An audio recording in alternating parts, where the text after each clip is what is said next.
Ngajarin anak pendidikan seks memang susah-susah gampang.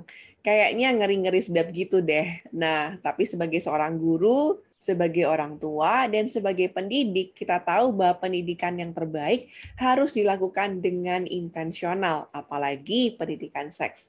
Oleh karena itu, kali ini saya ditemani seorang narasumber yang juga adalah teman saya dan praktisi pendidikan, dan dia juga adalah seorang psikolog mengajar di Sabis dan narasumber di Home dan Hope Radio Sangkakala. Siapakah beliau? Beliau adalah Otniel Rosa Setiawan. Yuk sama-sama dengerin pembicaraan kita. Dan buat teman-teman yang dengerin, video ini akan saya bagi menjadi 3 bagian. Untuk dapat informasi lengkapnya, jangan lupa untuk terus tongkrongin channel Ruang Edukator dan tonton seri lengkapnya. Kali tadi Mr. O mulai dulu dari mindset ya, bahwa itu bukan sesuatu Ya. yang tabu untuk dibicarakan. Nah, kadang kan itu orang tua jadi ragu-ragu gitu ya, jadi Ya. bingung, jadi momoknya orang tua karena ngerasa kayak itu sesuatu yang gimana gitu untuk dibicarakan. Iya. Nah,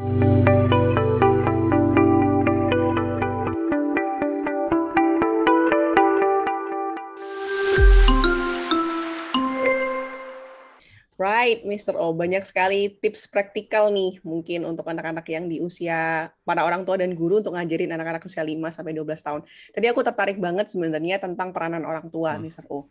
Kita Ya. juga tahu ya sekarang ini kan perubahan keluarga itu udah nggak kayak dulu gitu. Maksudnya dulu mama papa, sekarang bisa papa papa, bisa mama mama. Iya. Nah gitu. Jadi dinamikanya sekarang loh, kalau kita lihat ya keluarga itu, Ya, apalagi ya, kan ya. sekarang kita udah mudah banget terekspos dengan apa yang terjadi di Hmm. luar gitu loh. Dan kita kan juga akan maksudnya gini, akan ada waktunya anak-anak juga akan melihat tuh bentuk keluarga yang lain gitu.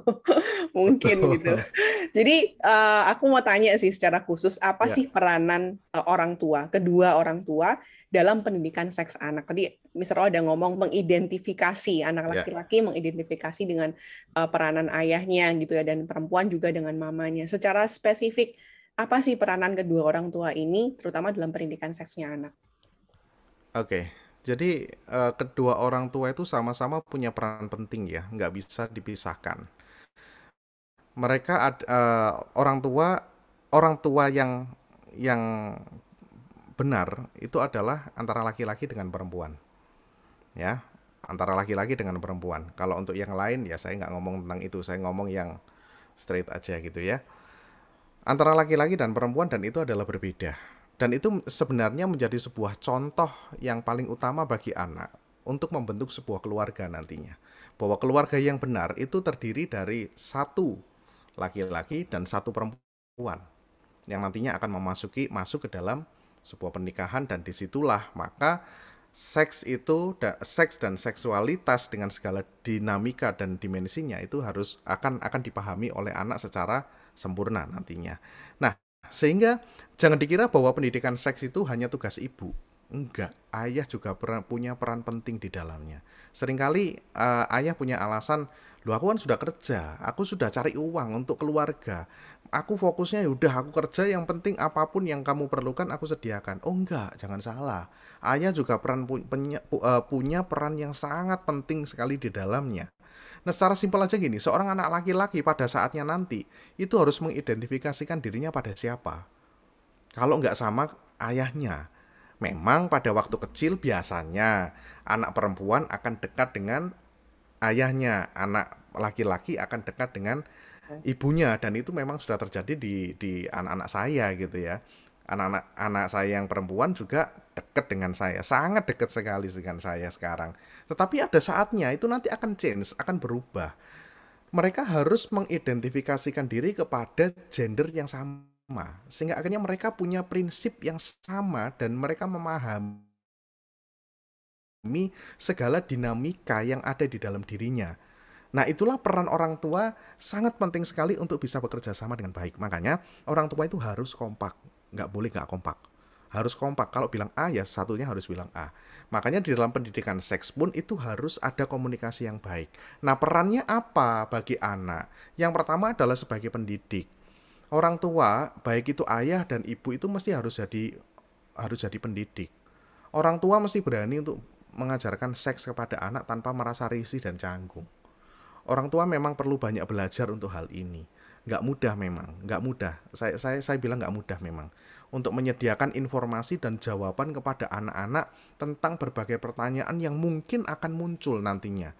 Tetapi memang orang tua harus belajar, siap menjadi pendidik. Karena pendidik itu bukan hanya miliknya guru. Karena apa? Guru hanya beberapa jam saja, tapi sepanjang hari, sepanjang malam, itu orang tua berada di sisinya anak. Maka seorang orang tua harus menjadi seorang pendidik, itu perannya. Yang kedua, menjadi seorang pendamping. Nah, menjadi seorang pendamping artinya orang tua berperan untuk mementori anak. Mendampingi berarti orang tua itu mesti harus mendampingi anak terus di dalam setiap proses kehidupan yang mereka lalui. Apalagi jika anak-anak melewati masa-masa keingintahuan yang besar, atau mungkin anak-anak sedang mengalami masa-masa sulit dengan perubahan hormonalnya. Misalkan anak perempuan yang baru saja mengalami menstruasi, mungkin dia kacau dan sebagainya. Kepada siapa mereka harus mengadu? Kepada siapa mereka harus menanyakan segala sesuatu yang serba membingungkan ini kalau tidak kepada orang tua, kepada ibu pada khususnya gitu ya. Nah, ketika anak mengalami mimpi basah pada anak laki-laki, bingung ini kenapa? Ada apa dengan tubuh saya? Kenapa kok saya mikirnya kayak gini? Pasti akan ada ketakutan. Maka orang tua di sini harus berperan sebagai pendamping, mendampingi mereka, menjelaskan hal-hal yang mungkin ingin mereka ketahui. Dan yang ketiga adalah jangan lupa untuk berperan sebagai pemantau. Ya, jadi orang tua juga harus berperan sebagai pemantau dalam pertumbuhan fisik anak serta perkembangan kemampuan seksual anak, dan juga untuk mengajarkan hal-hal yang tepat. Jadi harus terus dipantau. Oh, ini kok sudah mulai muncul mulai muncul menstruasi. Nah, ini mesti harus hati-hati. Aku mesti ngapain? Orang tua mesti ngapain kepada anak? Mendampingi dengan cara apa? Mendidik dengan cara apa? Ngajari apa?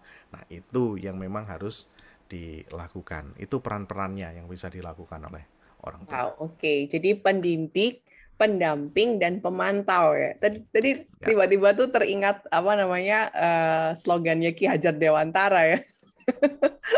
Oh ya, ya Di depan, betul. di tengah, dan di belakang gitu ya. Ya, Tapi ya betul memang itu sekali. tugas kita ya, dan memang di Mr. O juga udah garis bawain secara khusus ya, bahwa karena orang tua itu selalu bersama dengan anak. Ini kita ngomong konteks anak ini ya, Ya, anak-anak dari lahir sampai usia 11-12 tahun kan pasti banyak yang waktu dihabiskan tuh bersama dengan orang tua di dalam keluarga. Dan justru itu kesempatan itu. Jadi jangan menyerahkannya serta-merta kepada sekolah atau kepada guru yang mungkin hanya beberapa jam dan nggak membahas itu juga secara dalam. Um, ya, Lebih lagi kita kepinginnya itu justru tadi ya Mr. O bilang menjadi identifikasi gitu, ya, identifikasi uh, fungsi, identifikasi sebagai seorang pria, identifikasi sebagai seorang wanita. Nah, itu yang kita ingin lihat terjadi ya. Anak-anak ini mendapatkan gambaran yang tepat gitu, yang benar. Saya rasa sebenarnya betul. juga dinamika antara suami dan istri itu bisa menjadi contoh ya dalam anak ini Betul. memahami peranan pria Betul gitu ya, sekali. memahami peranan wanita, bagaimana pria harus memperlakukan wanita dan sebagainya. Itu kan banyak Betul banget kan sekali. dilihat dari dinamika bagaimana papa dan mama ini berinteraksi di rumah gitu ya. Jadi itu justru Ya. pendidikan yang anak-anak ini kan belajarnya banyak-banyak pasti dari modeling ya, pasti dari mengobserv dan Modeling. melihat gitu. Betul Bukan hanya kayak sekali. kata-kata yang Betul. kita berikan gitu atau informasi gitu Ya. kan, tapi yang dia lihat Karena seringkali sehari-hari. karena seringkali orang tua itu lebih banyak ngomelnya itu loh. Secara umum lebih banyak ngomelnya dulu gitu ya Ya, ya, daripada memahami anak dan kemudian menjelaskannya dengan cara yang tepat. ya. Apalagi memberikan teladan itu yang jauh lebih sulit. Ngomel sih gampang gitu sih memang. Ya, ya, betul ya.